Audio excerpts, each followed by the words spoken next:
O'zini qadrlash qanaqa bo'ladi? Insonlarni orasida sevilmoqchi bo'lsangiz, ha men shunaqa bezbetman, shunaqa bezbet bo'lib yuraveraman. Qachonki inson o'zi bilan gaplashib, o'zini tan olishni, o'zini tanishni boshlaganida insonlarga isbotlash shart emas. Inson-ku, u inson. Nimaga biz insonlarni yo'qotishdan qo'rqishimiz kerak? Aynan bizni og'riqlarimiz ustidan mana shunaqasiga bosadi. Chiroyli gap. Agar siz hozir sizning qadriyatingizga to'g'ri kelmaydigan narsaga yo'q demasangiz, hurmatingiz to'kiladi. Balki o'ziga hurmat bilan munosabat qilish. Inson o'zini qadrlash bu faqat o'zini sevish emas. Assalomu alaykum, hurmatli kuzatuvchilar. Biz uzoq kutgan o'sha o'zini qadrlash darsligini bugun sizlar bilan gaplashamiz. Bilasizmi, shu kungacha o'zingni o'zing anglab profilimni yuritishni boshlaganimdan so'ng bir qancha qiynalgan, munosabatlarda qiynalgan, hayotda o'zini yo'lini topolmagan, psixologik travmalari borlar, oilaviy munosabatlar, stress va depressiya, o'ziga bo'lgan ishonch, motivatsiyani tushib ketishi, dangasalik va bir qancha muammolar bilan direktga SMS yozishyapti. Shu sababli bu darslikni olishga qaror qildim. Bir qancha o'zimdan o'tgan va albatta o'zimda qo'llab, natijasini ko'rganim uchun sizlarga ham ilingim keldi. Menga o'xshab qiynalib, qiyinchilikdan chiqqan, depressiyalardan chiqqan ayollar bo'lsa, bu darslik inshaalloh sizlarga manfaatli bo'ladi degan umiddaman. Videoni oxirigacha ko'rganlarga esa albatta o'zimning hadyalarim bor. Xo'p, inson o'zini qadrlash nima degani? Ko'pchilik o'zini qadrlash bu o'zini sevish, boshqa insonlarni emas, hamma joyda o'zini birinchi o'ringa qo'yish, faqat o'zini o'ylash, faqat o'zi yaxshi yashashi, boshqalarga manfaati tegish, tegmaslik, hech narsani o'ylamaydi. Faqatgina o'zimni sevyapman, faqat o'zim uchun yashayapman degan noto'g'ri tushunchalarga ega ekan. Ya'ni o'zini qadrlash qanaqa bo'ladi? Inson o'zini qadrlash bu o'zini sevish emas. Albatta o'ziga hurmat bilan munosabatda bo'lish demakdir. Ya'ni o'zingizni qadrsizlantirmaslik, ichki ovozingizni eshitish va chegaralaringizni kerakli joylarga qo'yish demakdir. Chegarani qanday qo'yamiz? O'zimizga bo'lgan qadrni, o'zimizga bo'lgan ishonchni, o'zimizga bo'lgan hurmatni qanday ko'taramiz? Bilasizmi, bitta narsa bor.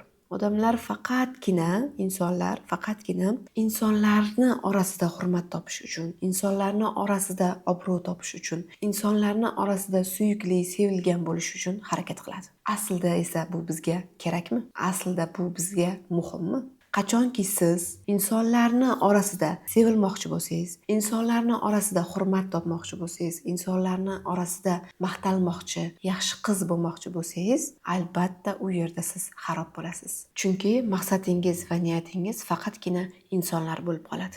Bizni yaratgan yaratuvchini esa esdan chiqaramiz.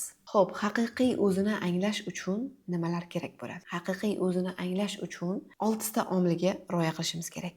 Ya'ni birinchisi o'zingizni tan olish, ikkinchisi yo'q deyishni o'rganish, uchinchisi o'zingizni boshqalar bilan solishtirmaslik, to'rtinchisi o'zingizga vaqt ajratish, beshinchisi o'zingizni ichingizdagi gaplaringizni kuzatish, ya'ni nima xohlayotganingizni kuzatish. Oltinchisi esa chegaralarni kerakli joylarga qo'yish.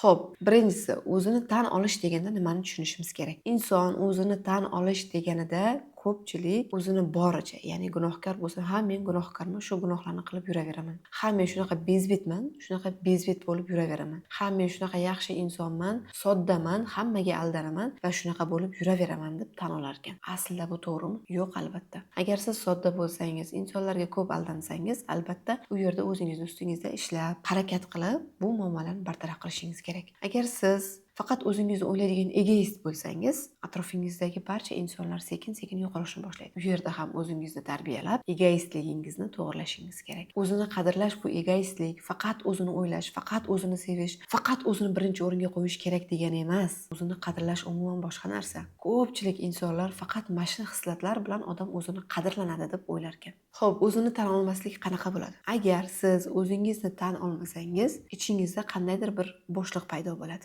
Siz hammaga o'zingizni kuchli ko'rsatishga, sinmaydigan, irodali, yig'lamaydigan qilib ko'rsatishga harakat qilasiz, ammo ichingizda qandaydir bir bo'shliq turadi. Va insonlar o'zini tan olish shu hammaga o'zini zo'r ko'rsatish deb o'ylashadi. O'zini tan olish bu hammaga kuchli ko'rinish emas.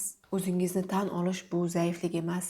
bu jasorat. Emotsional nuqtalarni ko'rib chiqadigan bo'lsak, ko'pchilik o'zini kuchli ko'rsatadi, ko'pchilik xatolarini tan olmaydi, ko'pchilik ayblarini hech kimga ko'rsatgisi kelmaydi. Lekin o'sha paytda ham o'zingizni tan olish, har bitta insonni o'zi va Alloh biladigan gunohlari va xatolari bo'ladi. O'sha xatolaringiz bilan, o'tmishdagi qilgan xatolaringiz, o'tmishdagi kimdandir xafa bo'lgan vaziyatlaringiz hammasini tan olish va ularni qo'yib yuborish. Emotsional jihatlar mana shu. Ya'ni men ham charchadim, men ham kuchsizman, men ojizaman, meni ham qo'limdan kelmaydi deb tan olish. Mana shu emotsional nuqtalarni tan olganingizda o'sha yerda haqiqiy kuch paydo bo'ladi. Ya'ni o'zingiz bilan gaplashasiz. Tasavvur qiling, bitta xonaga kirdingiz, svetlarni hammasini o'chirdingiz. Hamma svet o'chirilgan, qop-qorong'i xona. Hattoki o'zingizni qo'lingizni ham ko'rmayapsiz. O'sha joyda kamida 4-5 soat qoling. Hech kim bezovta qilmasin sizni. Telefonni ham, internetni ham, kompyuterni ham, hamma narsani o'chiring, televizorni ham o'chiring-da. Shunchaki jim qolib o'zingiz bilan gaplashing. Sizni ichki holatingiz nima xohlayapti? Sizni ichki meningiz kim o'zi? Qanaqa muammolari bor? Qanaqa o'zini qiynayotgan og'riqlari bor? Shularni hammasini biling. Gaplashing o'zingiz bilan. Qachonki inson o'zi bilan gaplashib, o'zini tan olishni, o'zini tanishni boshlaganida, o'sha paytda o'ziga bo'lgan hurmat, ishonch oshishni boshlaydi. Ichingizdagi hislaringiz, og'riqlaringizni boshqalardan yachirishingiz mumkin, lekin hech qachon o'zingizdan yashira olmaysiz. Va bir kun kelib o'zingizni tan olishga majbur bo'lasiz. Lekin bu sizni yillar davomida qiynashi mumkin. Keling, buni bugun boshlaymiz. O'zingizni tan oling. Hammasi yaxshi bo'ladi. Siz zaifasiz. Sizni qo'lingizdan hech narsa kelmaydi. Siz ojizasiz. Siz kuchli emassiz. Siz ham yig'laysiz. Siz ham his-tuyg'ularga berilasiz. Siz ham suyangan, ishongan tog'ingiz bo'lishini istaysiz. Buni tan olgan kuningiz siz qalbingizga xotirjamlik va hayotingizga qanaqangidir sakinat kirib kelganini his qilasiz. Va eng muhimi, shuni esingizdan chiqarmangki, insonlarga suyanish, insonlarga isbotlash shart emas. Ular bilmaydi. Bilsa ham ularga sizni qanaqaligingiz qiziq emas. Eng muhimi, yaratgan bilsa bas. Xo'p, endi ikkinchi omilni ko'ramiz. Ikkinchi omil bu yo'q deyishni o'rganish. Ko'p insonlar o'zini qiynaydigan, masalan, biron joyga ishga kirdingiz, boshlig'ingiz sizga sizni toqatingizdan ortiq ishlab yuryapti. O'sha joyda siz boshlig'ingizni hurmat qilgan holda, andisha qilgan holda, kulib turib xo'p deb javob berasiz, lekin u yumushlarini qilishga qiynalasiz, to'g'rimi? Kimda shunaqa vaziyatlar ko'p bo'lgan? Izohlarda albatta yozib keting. Yo'q deyishni o'rganish bu shunchaki oddiy gap emas. Bu chegaralarni to'g'ri qo'yish. Ya'ni siz o'zingizni yo'qotmagan holatda boshqalar bilan munosabat qurishni o'rganasiz. Xo'p, insonlarda nega yo'q deyish qiyin? Bu qayerdan keladi? Ko'pchilik insonlar boshqalarni xafa qilib qo'yishdan qo'rqadi. Kimlardir uni yomon inson deb o'ylab qolishlaridan qo'rqadi. Yoki bo'lmasa do'stlarini, yaqinlarini yo'q degani orqali yo'qotishdan qo'rqadi. Aynan bu yerda sizni Alloh sinovga soladi. Nega?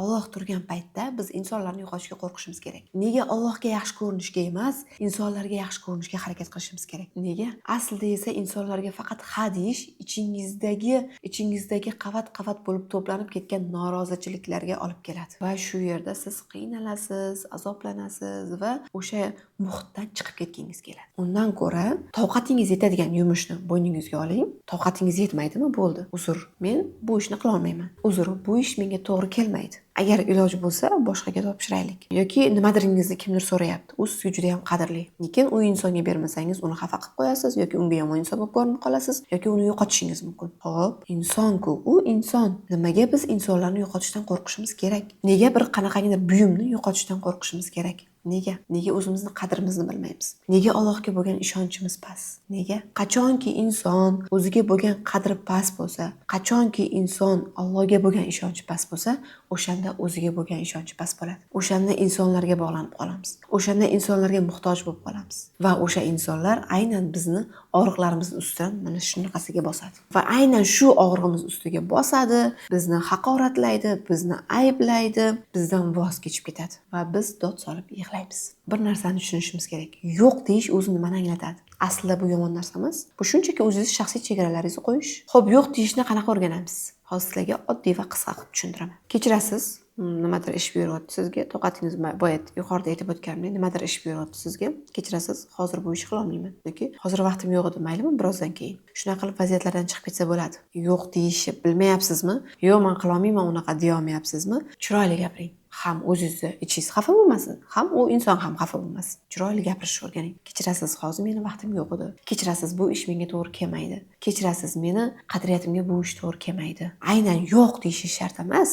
Mana shunaqa chiroyli gaplar bilan ifodalash mumkin yo'q deyishni, to'g'rimi? Va aynan yo'q deyishni o'rgangan inson o'zining vaqtini himoya qilgan bo'ladi, munosabatlarda sog'lom chegaralar qo'yishni o'rganadi va o'ziga bo'lgan hurmati oshadi. Agar siz hozir sizning qadriyatingizga to'g'ri kelmaydigan narsaga yo'q demasangiz, borib boshqalar sizning o'rningizga qaror qabul qilishadi. Sizni boshqarishadi, siz uchun vaqt belgilashadi, siz uchun o'zlarini talablarini qo'yishni boshlaydi va sizning shu yerda qadringiz to'kiladi, hurmatingiz to'kiladi va shunchaki hech kimga aylanib qolasiz.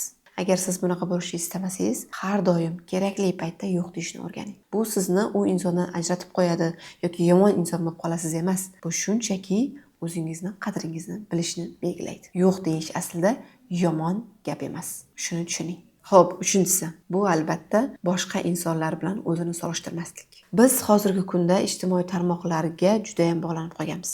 Ijtimoiy tarmoqlarni hammasi 90% yolg'on informatsiyalar chiqaradi. Ya'ni faqatgina o'zini chiroyli hayotini ko'rsatib beradi. Siz u insonlarni chiroyli ko'rsatib berayotgan hayotini kadrga olib chiqargan videosini ko'rib, o'zingizni oddiy hayotingiz bilan solishtirasiz va o'sha paytda sizda og'riq paydo bo'ladi va o'sha paytda solishtirish paydo bo'ladi va o'sha paytda siz qiynalasiz. O'ylab ko'ring, sizni ham chiroyli kunlaringiz bor-ku, nega siz ham o'shani olib ijtimoiy tarmoqqa qo'ymaysiz? Nega siz ham boshqalarga o'xshab maqtanmaysiz? Nega biz maqtanmaymiz? Chunki biz insonlarni manipulyatsiya qilishni istamaymiz. Chunki biz insonlarni og'rig'iga tegishni istamaymiz. Biz faqatgina borini ko'rsatamiz. Bizda bori shu, Allohning bergan ne'mati shu, boriga shukr, alhamdulillah. To'g'rimi? Xo'p, o'ylab ko'raylik. Nega biz doim o'zimizni boshqalar bilan solishtiramiz? Bu o'zi qachon boshlanadi? Bolalikdan boshlanadimi? Jamiyatdan boshlanadimi? Yo hozirgi kundagi ijtimoiy tarmoqlardan boshlanadimi? Avval bitta o'ylab qarab ko'rishimiz kerak. Biz o'zimizni kim bilan solishtiryapmiz va qanday holati bilan o'zimizni qanday holatimizni solishtiryapmiz? Albatta analiz qilishimiz kerak. Va bitta sizga shu yerda savol. Oxirgi marta kim bilan o'zingizni solishtirdingiz? Izohlarda yozib keting. Buni ham muhokama qilamiz. Insonlarda albatta solishtirish tuyg'usi bu bor narsa. Hammada bor. Va bu normal. Agar u ruhiy holatingizga ta'sir ko'rsatmasa, solishtirishingiz mumkin yaxshi taraflarga. Ko'ra olmaslik, agressiya bilan emas, yaxshi taraflarga emas. Masalan, ilm yo'lida yurganlar bor, yaxshi ilm olib, ilm orqali rivojlanayotgan insonlar bor. Shular bilan solishtiring o'zingizni. Nimaga men bunaqa ilmli emasman? Ilmli bo'lishim kerak, harakat qilishim kerak. Men ham ilmli bo'laman. Men ham harakat qilaman. Men ham bir kunda bitta kitobni o'qib tugataman yoki bo'lmasa bir haftada bitta kitobni o'qib tugataman deb shunaqa ilmli insonlar bilan o'zingizni solishtiring faqat yaxshi tarafga. Sizni ruhingizga ta'sir qiladigan, sizni dangasalikka olib boradigan, sizni qiynaydigan vaziyatlar bilan emas, mana shunaqa yaxshi yo'nalishda, yaxshi yo'lda yurganlar bilan solishtiring va shularga qarab siz ham keting. Bu solishtirish, yaxshi solishtirish. Lekin insonlarning hozir 70% o'zini dunyoviy narsalar bilan solishtiradi. Dunyoviy narsalar bilan solishtirib, ularni faqat tashqi ko'rinishini o'zimiz bilan solishtiramiz. Lekin ularni ichida, ichkarida nima bo'layotganini bilmaymiz. Baxtli er-xotinlar, eri ayoliga voy tillalar, moshinalar, gullar sovg'a qilayotganini ko'ramiz. Lekin aslida ham ular shunaqa haqiqiy muhabbati bor oilalar o'zini muhabbatini ijtimoiy tarmoqlarga ko'z-ko'z qiladimi? Bir o'ylab ko'ring. Hech qachon haqiqiy baxtli insonlar o'zini haqiqiy baxtini ijtimoiy tarmoqqa olib chiqib muhokama qilib yoki bo'lmasa maqtanmaydi, ko'z-ko'z qilmaydi. Chunki ular biladi ko'z nazar borligini. Unaqangi chiroyli baxtiga nazar tegishini istashmaydi. Haqiqiy baxtli oilalar hech qachon ijtimoiy tarmoqda baxtini ko'z-ko'z qilmaydi. Shunga e'tibor bering. Instagramdagi o'sha ideal hayot bu illyuziya, boshqa hech narsa emas. Xo'p, inson o'zini boshqalar bilan solishtirganda qanaqangi salbiy oqibatlarga olib keladi? Hozir buni ko'rib chiqamiz. Birinchisi, o'ziga ishonch pasayadi. Ikkinchisi, doimiy qoniqmaslik hissi paydo bo'ladi. Uchinchisi, hasad, stress, ichki bosim kuchayib ketadi. To'rtinchisi va eng achinarlisi, o'z yo'lidan chiqib ketadi. Va bu yerda shu holatlarga asosiy yechim qiladigan bo'lsak, o'zingizga diqqat qiling. Men kimman? Kecha kim edim? Bugun kim bo'ldim? Har kimning yo'li alohida ekanligini tushuning. Inson o'zining yo'li boshqa, boshqalarning yo'li boshqa tushunishi kerak. Ongli ravishda buni his qilish kerak. Xo'p, bularga asosiy yechimlarni ko'rib chiqadigan bo'lsak, birinchi o'rinda inson o'ziga qaytish kerak. Ya'ni kecha kim edim, bugun kim bo'ldim. Ikkinchisi esa har kimning yo'li alohida ekanligini tushunish. Ya'ni tez natijaga erishib yoki tez mashina olib yoki tez uy olib qanaqangidir o'zingizni solishtirayotgan insonni darajasiga tez chiqa olish emas, balki yo'nalish muhim. Siz qaysi yo'nalishdasiz? Siz to'g'ri yo'nalishdamisiz? Halol yo'nalishdamisiz? Qaysi yo'nalishdasiz? Shularni analiz qiling. Shularga e'tibor qarating. Siz o'zingizni solishtirayotgan insoningiz qayerdan bilasiz? Balkim yomon yo'llar bilan, fahsh yo'llar bilan, harom yo'llar bilan topayotgandir o'sha hashamatni. Siz ham o'sha hashamatga erishish uchun shunaqa yo'l bilan borasizmi? Albatta, o'zingizni yo'nalishingizni aniqlab oling va shu darajaga yetishga shoshilmang. Alloh va'da qilgan. Sen so'ra, men beraman. Chin dildan niyat qilib, pok qalbingiz bilan duo qiladigan bo'lsangiz, albatta o'zingiz xohlagan o'sha hashamatli hayotda yashaysiz. Va uchinchisi esa ijtimoiy tarmoqlarni kamaytirish. Ya'ni sizni o'sha ruhiy holatingizga ta'sir qiladigan kontentlarni tomosha qilmaslik. O'sha chiroyli hayotini ko'rsatayotgan, boy hayotini ko'rsatayotgan, gelik olgan, gelik sovg'a qilgan, qasr uylar qurgan hayotlarni sizni ruhingizga salbiy ta'sir ko'rsatyaptimi? Sizga ruhiy ta'sir ko'rsatayotgan omillarni ko'rishni kamaytirish. Albatta bu sizga plusga o'ynaydi. Tomosha qilmang, kerak emas. Siz o'zingiz yo'lingizda davom eting. To'rtinchisi esa o'zingizda qanaqa yutuqlar bor? Shu kungacha qanaqa yutuqlarga erishdingiz? Bilim oldingizmi? Kimgadir bir kichkinagina yordam berdingizmi? Qanaqadir bir savobli ishga qo'l urdingizmi? Yoki onangizga, otangizga shirin so'z aytdingizmi? Yoki yoringizga seni yaxshi ko'raman deya oldingizmi? Yoki farzandingizga mehr bera oldingizmi? Shirin taom qilib berdingizmi? Farqi yo'q. Qanaqangidir kichik har kunga 3 ta o'zingizni yaxshi amallaringiz, xizmatlaringizni yozing. Bu ham sizga o'zingizga bo'lgan ishonchni oshiradi, o'zingizga bo'lgan hurmatni ko'payishiga yordam beradi albatta. Bu yozish qoidasi juda ham zo'r ishlaydi. Alhamdulillah yoki bo'lmasa Xudoga shukr, bugun men shunaqa yaxshi ish qildim. Allohim buni bardavom qil. Bugun shunaqa savobli ish qildim. Allohim bu boshlanishi buni davomiy qil. Mana shunaqangi kichik narsalardan bir dunyo narsa yaratib qo'yasiz. Bir dunyo yaxshiliklar qilib qo'yasiz. Bir dunyo natijalar qilib qo'yasiz. Buni o'zingiz sezmay ham qolasiz. Va 5-inchisi minnatdorlik holati. Nimaga minnatdorchilik bildirishimiz kerak? Albatta, yaratganni biz uchun bergan barcha narsalar uchun minnatdorchilik bildirishimiz kerak. Ya'ni nafas olayotganimiz uchun, tinch yurtda tug'ilganimiz uchun, musulmon oilada tug'ilganimiz uchun, ota-onamiz yaxshi insonlar ekanligi uchun, yorimiz yaxshi bo'lgani uchun, hayotimiz yaxshiligi uchun, uyimiz, farqi yo'q, ijarada turasizmi yoki kimnidir uyida turasizmi? Muhimi boshpanangiz bor, bir kosa ovqatingiz bor. Muhimi farzandlaringiz bor. Muhimi siz ishlayotgan ish bor. U yerda sizni yaxshi ko'rishadi. Qarang, qanaqangi baxt. Atrofimizga qarasak, yaxshiliklar va shukr qilishimizga, minnatdorchilik bildirishimizga juda ham ko'p sabablar bor. Faqatgina uni ko'ra bilish kerak. Ko'ra bilish uchun esa ozgina ilm kerak. Bu ilmlarni ozgina o'rganib, o'zingizni hayotingizda tatbiq qiladigan bo'lsangiz, men sizga va'da beraman, Allohning izni ila siz eng baxtli ayolga aylanasiz. Va eng oxirida bitta narsani tushuning, solishtirish bu sizni hech qachon rivojlantirmaydi. Solishtirish bu faqat sizni orqaga tortadi. Sizga dangasalik, og'irlik yuk beradi. Solishtirishni ham yaxshi taraflarini aytdim. Solishtiring kimlar bilan? Ilm yo'lida yurganlar, rivojlanayotgan yaxshi insonlar bilan solishtiring. O'zini boy ko'rsatayotgan, zo'r ko'rsatayotganlar bilan emas. Boy bo'lmasa ham ilm yo'lida ketayotganlar bor. Bitta narsaga e'tibor beraylikda. Insonga rizq har xil yo'l bilan beriladi. Ustozlarimizning aksariyati unaqa boy turmaydi. Juda ham kuchli ustozlarimiz bor. Ilmli, ilmda ularga tengi yo'q ustozlarimiz bor. Bilasizlarmi, ular qanaqa yashaydi? Oddiy uy, 4 ta xona. Unaqa hashamat, boy va davlat bo'lishni orzu qilishmaydi ular. Chunki ularning ilmi bor. Ularga Alloh ilm rizqini bergan. Rizqni Alloh hammaga har xil beradi. Rizq faqatgina pul, hashamatli uyda yashash emas. Rizq faqatgina zo'r hayotini ijtimoiy tarmoqqa qo'yish emas.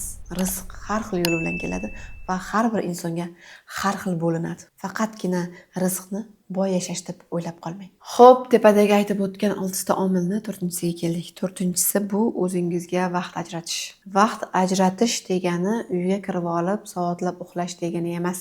Vaqt ajratish bu yolg'iz qolib, o'zingizni ichki holatingiz bilan gaplashib, o'zingiz bilan kelishib, o'zingizni ustingizda ishlab, o'zingizni tan olish degani. Vaqt ajratish bu faqatgina oynaga qarab bezanish, ko'chaga chiqib sayr qilish, faqatgina mazza qilib, maishat qilib yashash emas. O'ziga vaqt ajratish bu rivojlanish. Inson qachongina yolg'iz qolib o'ziga vaqt ajratganida o'sha paytda o'zini anglaydi, nima xohlashini tushunadi va nimalar qilish kerakligi haqida rejalar qilib oladi. Ko'pchilik o'zimga vaqt ajrataman deydi, kirib soatlab uxlaydi. Yo'q, o'zingizga vaqt ajratmayapsiz siz. Vaqtingizni shunchaki ketkazyapsiz uxlab. Uxlashga hali ko'p vaqtimiz bo'ladi. Hozir biz rivojlanish, harakat qilish va insonlarga manfaatimiz tegadigan inson bo'lishga harakat qilishimiz va haqni rozi qilish uchun harakat qilishimiz kerak. To'g'rimi? Siz qanaqa fikrdasiz? Fikringizni yozib keting albatta. Xo'p, o'zingizga vaqt ajratish nimani anglatadi? Bu boshqalardan biroz chekinib, o'zingiz bilan qolish, ichki holatingizni sezish va o'zingizni tiklash. Masalan, jim o'tirish, sayr qilish, sevimli ish bilan shug'ullanish, ibodat qilish, telefonlarsiz vaqt o'tkazish. Xo'p, nega bular muhim? Agar siz o'zingizga vaqt ajratmasangiz, charchoq yig'iladi. Asabiylik ortadi, ichki bo'shliq paydo bo'ladi. Oxir oqibat siz charchaysiz, boshqalarni ayblashga o'tasiz va boshqalarga to'g'ri energiya bera olmaysiz. Va eng katta xato esa boshqalarga ko'proq vaqt ajratib, o'zimizga kelganda keyinroqqa surish. Ya'ni avval hammani ishini bajarib olay, oxirida o'zimnikini qilaman. Qilsam qilaman, bo'lmasa men qolib ketdi. To'g'rimi? Bor unaqa insonlar, juda ham ko'p. Agar siz o'zingiz yolg'iz qolib, o'zingizni ishlaringiz, kelajakdagi maqsad va niyatlaringizni aniq rejalashtira olmasangiz, o'zingizni yo'qotasiz. Shuni unutmang. Agar o'zingizni yo'qotishni istamasangiz, o'zingizga vaqt ajrating. O'zingizga vaqt ajratganda uxlab yoki bekorchilik qilish emas, ustingizda ishlab, rivojlanishga, kelajakdagi maqsad orzularingizga va ishlaringizni hammasini rejalashtirib olib, o'shanga qarab, maqsadga qarab yurish va buni qanday qilib boshlashni ketma-ketligini aytib o'taman. Birinchi navbatda kichik daqiqalardan boshlaymiz, ya'ni 15-20 daqiqa yetadi. Va shu yerda telefonni umuman o'chirib tashlaymiz. Bu vaqt telefonga emas, o'zingizga ajratilgan vaqt. Telefon, ijtimoiy tarmoq, kompyuter, televizor hammasini o'chiramiz. Va uchinchisi, o'zingizdan so'rang, hozir men nimaga muhtojman? Nimani xohlayapman? Menga hozir nima kerak? Shularni analiz qiling. Va to'rtinchisi, eng muhimi, rejaga kiriting, ya'ni rejalashtiring, yozing. Yozmasangiz amalga oshish ehtimoli juda ham kam bo'ladi. Masalan, men mart oyida studiya ochaman, o'zing anglab profilimni yurg'izaman, videografiya profilimda kurs qilaman, ayol qizlarni o'qitaman deb reja qilganman. Ishonasizlarmi? Yozmaganman buni. Yozmaganligim uchun bir yildan keyin martga yotib hali amalga oshmadi va kelasi yil martda men shularni qog'ozga tushirdim. Ya'ni yozdim. Maqsadim, rejalarim, nima qilmoqchiman, qanaqa yo'lda ketmoqchiman, aniq maqsadimni, ichki menim nimani xohlaydi, hammasini bilib, aniq qilib olganimdan keyin, rejalashtirib yozib olganimdan keyin shunga qarab yurish, ya'ni qadam qo'yish boshlangan. Va ishonasizlarmi, mart oyida yozgan bo'lsam, sentabr oyida o'zing anglab profilimni ham ochganman. Bir oy ichida yurib ketgan u profilim, 30 ming obunachi yiqqan va studiyamni ham ochgan. Eng asosiy mana shu ikkita qarorim amalga oshgan va dekabr oyida emas, yanvar oyida, ya'ni mana shu professional videografiya profilimda ham kurs ochdim. Tasavvur qilasizlarmi? Yozish texnikasi qanchalikda ishlaydi. Bu juda ham zo'r ishlaydi. Albatta qo'llab ko'ring. Xo'p, rejalaringizni yozib oldik, maqsadlarni aniqlab oldik va shunga qarab qadam qo'yapmiz. Xo'p, bunaqangi rejali inson, maqsadlarni aniq qilib olgan insonda endi qanaqa his-tuyg'ular paydo bo'ladi? Keling, buni ko'rib chiqamiz. Birinchi navbatda o'ziga vaqt ajratgan inson tinchroq bo'ladi. O'zini yaxshiroq tushunadi. Boshqalarga ham ko'proq mehr bera oladi. Va o'zingizdan tarqalayotgan energiya boshqalarga ham juda ham zo'r energiya tarqaladi. Bu energiya hammaga yuqadi. Sizdagi energiya, ya'ni siz xafa bo'lsangiz, xafa energiyasi yuqadi. Uyqungiz kelayotgan bo'lsa, eslashingiz yoningizdagi yuqadi. Agar siz energetiklik bo'lsangiz, ichingiz to'la, motivatsiya bo'lsa, harakat bo'lsa, rivojlanish bo'lsa, u yoningizdagi odamga ham yuqadi. Unaqa siz motivatsiya beradigan, energiya yuqtiradigan insonlarning oldida juda ham ko'p insonlar yaxshi ko'rib, uni qadrlashadi. Qisqa qilib aytadigan bo'lsak, o'zingizga vaqt ajratish bu hashamatli hayotda yashash emas, bu zarurat. Sizga zarur bu narsa. O'zingizga vaqt ajrating va tepadagi aytgan narsalarini albatta bajaring. Xo'p, endi 5-chisiga keladigan bo'lsak, 5-chisi bu ichingizdagi o'zingiz bilan gaplashish. Qachon inson ichidagi kichkina qizchasi bilan gaplashadi? Ichki gaplar nima? Qanaqa bo'ladi o'zi? Bu sizni miyangizdagi uni qil, buni qil, uni qilma, buni qilma deb turgan ovoz. men eplolmayman, yana xato qildim, boshqalar mendan yaxshiroq yoki aksincha men harakat qilyapman, xato bu tajriba yoki men zo'rman degan o'sha miyangizdagi gapirib turgan ovoz. Va aynan bu nega muhim degan savol tug'iladi. Nega bu muhim? Chunki ichki gaplaringiz kayfiyatingizni belgilaydi, qarorlaringizga ta'sir qiladi, o'zingizga bo'lgan ishonchni oshiradi yoki tushiradi. Qanday o'ylasangiz shunday yashaysiz. Va eng katta xato ko'pchilik ichida o'zini haqorat qiladi. Men hech kim emasman, menda o'xshamaydi, menda bunaqasi bo'lmaydi, boshqalar zo'r, lekin men qila olmayman, uddala olmayman deb o'zini va aynan shuni normal deb o'ylaydi. Xo'p, endi bu yerda qanday qilib kuzatish mumkin? Ya'ni o'zingizni ichki holatingiz nima deyapti, nima xohlayapsiz, nima bo'lyapti, o'zi hammasini qanaqa gaplashib, kelishib, rilslarimda aytganman, o'zingiz qalbingiz, yuragingiz, miyangiz, o'zingiz o'tiringda bitta joyga gaplashib oling. Nima xohlayapsizlar o'zi? Shu narsalarni gaplashib oladigan bo'lsak, biz euforiya holatiga kelamiz. Xo'p, buni qanday qilamiz? Birinchi navbatda to'xtang va tinglang. Xo'p, kun davomida o'zingizga savol bering. Ichimda qanaqangi his-tuyg'ular, qanaqangi holatlar ketyapti? Va salbiy gaplaringizni ushlang. Men qila olmayman, men dangasaman, men eplolmayman degan gaplarni ushlang va to'xtang va uni o'zgartiring. Ya'ni o'sha salbiy kelayotgan fikrlaringizni pozitiv emas, ya'ni real hayotda o'zingiz gaplashib o'zgartiring. Qiyin, hozir qiyin, senga bu ishni qilish qiyin, eplolmasliging mumkin, lekin bitta harakat qilib ko'r. Harakat qilib ko'rsang nima bo'ladi?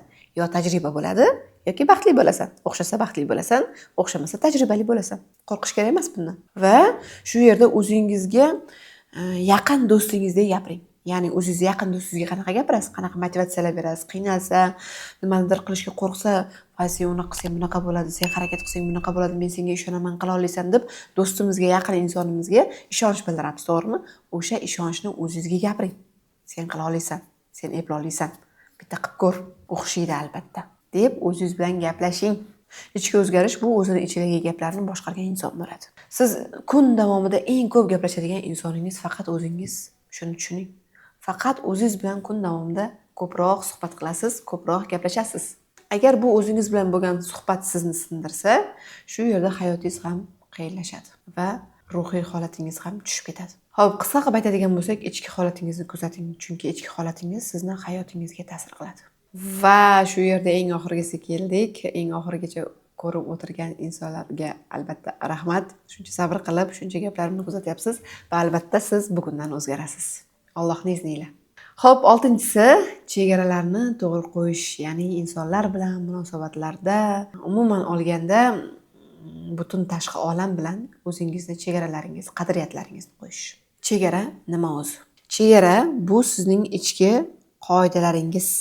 Kim sizga qanday gapira oladi, qanday munosabat qiladi, sizga u qilayotgan munosabatga to'g'ri keladimi, nimalarga rozi bo'lasiz, nimalarga yo'q deysiz. Ya'ni sizga qanday munosabat qilish mumkinligini o'zingiz belgilaysiz.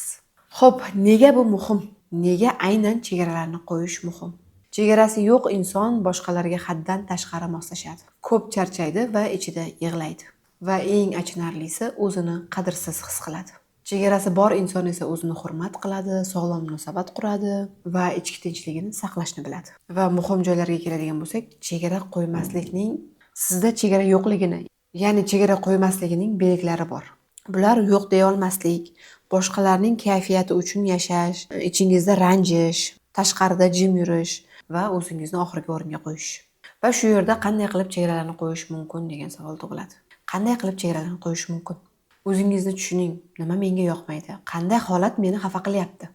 Aniq kelishing va o'zingiz bilan gaplashing, aniqlab oling. Ya'ni menga bunaqa gaplash yoqmaydi, hozir bunga rozi emasman. Va shu yerda yo'q deyishni qo'llang. Chegara aynan shu yerda boshlanadi. O'zingizni aybdor his qilmang. Bu qo'pollik emas, ya'ni bu sog'lom munosabatga kiradi. Shu yerda muhim haqiqatni aytib o'tadigan bo'lsak, agar siz chegarani qo'ymasangiz, boshqalar uni buzishga, ya'ni chegara qo'ymadingiz, siz kim nima desa xo'p deyapsiz, qadriyatizga to'g'ri kelmaydigan ishlarni ularni xursand qilish uchun, ularni yo'qotmaslik uchun, ulardan oldida yomon inson bo'lib qolmaslik uchun siz ular nima desa ham xo'p deyapsiz. Albatta bu yerda sizni o'zingizni chegarangiz, o'zingizga bo'lgan hurmatingiz va o'zingizni ichingizdagi meningizga bo'lgan ishonchni ham tushirib tashlaysiz, hurmatni ham tushirib tashlaysiz. Ya'ni ko'pchilik oldin bunaqa emasding, o'zgarib qolibsanmi, o'zingcha bo'lib qolibsanmi, kibrlanib qolibsanmi, unaqami, bunaqami. Odamlarni gaplari muhim emas. Eng muhimi bu dunyoda siz va Yaratgan bor. Biz u dunyoga ketayotganimizda hech bir insonni yoki hech bir dunyoviy narsalarimizni o'zimiz bilan birga olib keta olmaymiz. Shuni tushuning. Agar shuni tushunsangiz, siz o'zingizni qadrlay olasiz. Agar shuni tushunsangiz, siz faqatgina o'zingizga e'tiborni qaratib va niyatingiz, harakatingiz faqat Yaratganni rozi qilish uchun bo'ladi, insonlarni emas. Va eng muhim joyi chegara qo'yish, bu devor qo'yish, o'zingizcha bo'lib ketish, kibrlanib ketish emas. Bu shunchaki o'zingizni hurmat qilish. Insonlar qanaqa tushunsa tushunaversin. Siz o'zingizni hurmat qiling. Inson qachon o'zini hurmat qilsa, boshqalarga ham o'sha hurmat energiyasini tarqatadi. Va boshqalar ham bu energiyani ko'rgandan keyin u insonni hurmat qilishni boshlaydi. Shu yerda 6 ta omilni ko'rib chiqdik. Va sizda qaysi birlari bor? Qaysi muhim 6 ta qoidani qaysi birida siz qiynalyapsiz? Qaysi birida siz bu muammolarni yechishga yo'l topa olmayapsiz? Izohlarda yozib qoldiring va men sizlarga shu yerda videoni oxirigacha ko'rgan bo'lsangiz, shu yerda men sizlar uchun juda ham chiroyli taklifni bermoqchiman. Aynan Telegram kanalimda o'zimni shaxsiy o'zini qadrlash nomli kursimni tashkillashtirganman. Bu kursda siz o'qisangiz, hozirgi o'rgatgan narsalarim bu xamir uchidan patir. Ya'ni juda ham qisqa joyini 1 soat videoni ichiga zo'rg'a sig'dirib tushuntirdim. Lekin agar siz bu kursni o'qiydigan bo'lsangiz, 1 oy davomida o'zingizdagi bo'lgan ishonchni, o'zingizga bo'lgan hurmatni, o'zingizga bo'lgan qadrni o'zgartirgan holatda hayotingizdagi bo'lgan o'zgarishlarni ko'rib, mashalloh deysiz. Sababi hayotingizdagi o'zgarishlar qachon paydo bo'ladi? Qachonki o'zingizni nima xohlayotganingizni bilib olganingizda, qachonki o'zingiz bilan kelishib olganingizda, qachonki o'zingizni qadrlaganingizda paydo bo'ladi. Qachon inson o'zini qadrlaydi? Buni omillari, buni sabablari juda ham ko'p. Ya'ni hayotimizdagi har xil psixologik yoki har xil ruhiy jihatlar bor, ruhiy travmalar bor, psixologik travmalar bor. Bolaligimizdan kelgan, ota-onamizdan qolgan yoki ijtimoiy tarmoqlardan kelgan omillari juda ham ko'p. Bularni albatta ko'rib chiqish muhim. Bularni ko'rib chiqish orqali siz o'zingizdagi bo'layotgan muammolarni yechimini topasiz. Bu yechimlarni topganingizdan so'ng hayotingizga sizni hurmat qiladigan insonlar, sizni sevadigan insonlar, sizni qadrlaydigan insonlar kirib kelishni boshlaydi. Shunaqa insonlar o'z-o'zidan kirib kelgandan keyin siz baxtli yashaysiz. Baxtli yashaganingizdan keyin, hayotdan rozi bo'lganingizdan keyin, taslimiyatni his qilganingizdan keyin hayotingizga hamma narsa o'z-o'zidan kirib keladi. Hashamat deysizmi, boylik deysizmi, sevilish, ardoqlanish, suyukli bo'lish, hammasi o'z-o'zidan kirib keladi. Va bitta narsani unutmang, hayotdagi missiyamiz, hayotdagi maqsadimiz bulardan iborat emas. Bu narsalar, bu shunchaki dunyoviy narsalar. Mashina olasizmi, uy olasizmi, zo'r yashaysizmi, 10 ta farzandingiz bo'ladimi, eringiz bo'ladimi, ota-onangiz bo'ladimi, hammasi bu dunyoviy narsalar. Biz bu dunyoga yolg'iz kelganmiz, yolg'iz ketamiz. Bu dunyoda yaratgan bilan siz bor. Qolgan hammasi yaratganlik. Sizga bergan ne'matlari. Bu ne'matlarni qadrlaysiz va qadr topasiz. Bu kursda siz bu narsalarni bilib olganingizdan keyin, Allohning shikoyatlari qanaqa bo'lishini bilganingizdan keyin, Alloh beradigan ne'matlarni qadriga yetishni boshlaganingizdan keyin, o'zingiz qadr topishni boshlaganingizdan keyin hayotda shunchaki mazza qilib yashaysiz. Mazza qilib yashashni boshlaganingizda esa sizda haqiqiy taslimiyat paydo bo'ladi. Haqiqiy taslimiyatni his qilganingizda esa sizga dunyoviy narsalarni umuman qizig'i qolmaydi. Bular shunchaki vosita ekanligini tushunasiz. Bularni tushungan holatda siz harakat qilasiz va faqatgina yaratganni rozi qilishga harakat qilasiz. Agar siz ham shunaqangi hislarni his qilib, menga o'xshab baxtli, qalb ichki taskiniyat bilan yashashni, ardoqlangan ayol bo'lishni, baxtli yashashni istasangiz, albatta bu kursga qo'shiling, ishtirok eting va o'zingizdagi bo'layotgan qiynayotgan tugunlarni yeching. Albatta men bilan birga. Agar siz hozir bu kursga yozilmaydigan bo'lsangiz, sizdagi yillar davomida kelayotgan qiynayotgan travmalar, yillar davomida yechilmayotgan tugunlar yana sizni yillar davomida qiynab boraveradi. Siz hozir o'zgarishga, siz hozir rivojlanishga, siz hozir baxtli yashashga loyiqsiz va qadrlanishga ham loyiqsiz. Suyukli, suyulgan banda bo'lishga, suyukli, suyulgan inson bo'lishga emas, suyukli, suyulgan banda bo'lishga Allohning nazari tushgan banda bo'lishga loyiqsiz. Pastda izohlarda o'zingizni fikrlaringizni, o'zingizni ichki holatlaringizni va keyingi darslarni qaysi mavzularda chiqarishimni xohlaysiz, o'shalar haqida yozing va pastda link qoldiraman. O'sha linkni ustiga bosib, ro'yxatdan o'tib, o'sha linkni to'ldirib, raqamingizni qoldirsangiz, operatorlar sizga aloqaga chiqishadi, kurs haqida ma'lumot berishadi va yopiq Telegram kanalga qo'shishadi. Hammangizni darsda ko'rib turganimdan xursandman. Rivojlanishda, sevilib yashashda davom eting. Hammanglarni yaxshi ko'raman.